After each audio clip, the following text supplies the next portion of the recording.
उदासीनता हृदय का ऐसा भाव है जहां हमें किसी बात में रुचि नहीं रहती। हम कोई कार्य करने के लिए उत्साहित नहीं होते।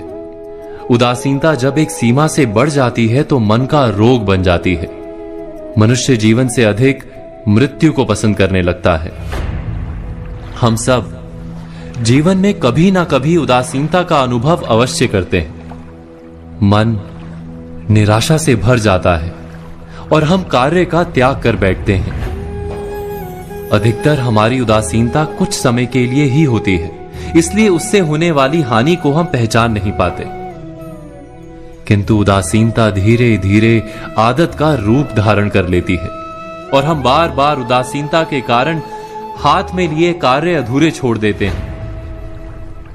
क्या हमारे सबके साथ ऐसा नहीं होता? तो वास्तव में उदासीनता क्या है?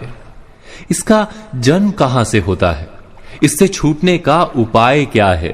उदासीनता वास्तव में मन की ऐसी स्थिति का नाम है जब हमें अपनी तकलीफों, अपनी कठिनाइयों का कारण बाहर दिखाई देता है। हम कहते हैं कि समाज बुरा है, नौकर या स्वामी गलत है, पति या पत्नी का बर्ताव अनुचित है, जीवन की परिस्थितियां प्रतिकूल है, वक्त हमारा साथ नहीं दे रहा, वगैरह वगैरह।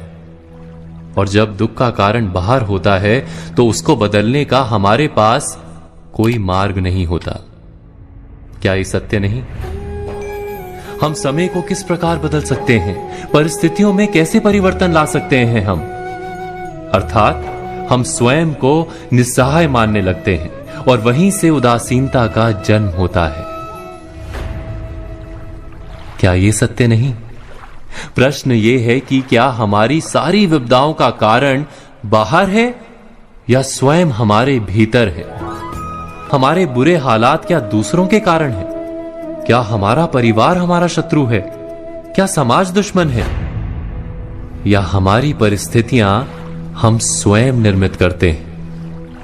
विचार कीजिए।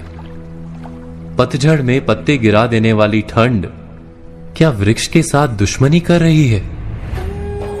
नहीं, ऋतु चक्र तो अपना कार्य करता है। उसे पेड़ के साथ ना दुश्मनी है ना दोस्ती।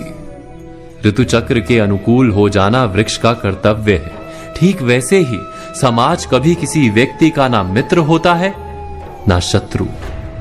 समाज को जिससे लाभ मिलता है समाज उसका मित्र बन जाता है। अर्थात समाज प्रतिकूल तब बनता है जब हम समाज के प्रतिकूल बनते हैं। वैसा ही व्यक्तियों के बीच में भी होता है। हम जिसे प्रेम करते हैं वो हमें प्रेम देता है, हम जिसे लाभ देते हैं वो हमें लाभ देता है। हमारे हालात बदलने के लिए हमें स्वयं अपने आप में परिवर्तन करना पड़ता है। इतना समझ लेने पर स्वयं में परिवर्तन करना कठिन नहीं। अर्थात जीवन में उदासीनता का कोई कारण ही नहीं, केवल अपने आप में परिवर्तन करना पर्याप्त है। अवश्य विचार कीजिएगा, चिंतन कीजिएगा, मनन कीजिएगा।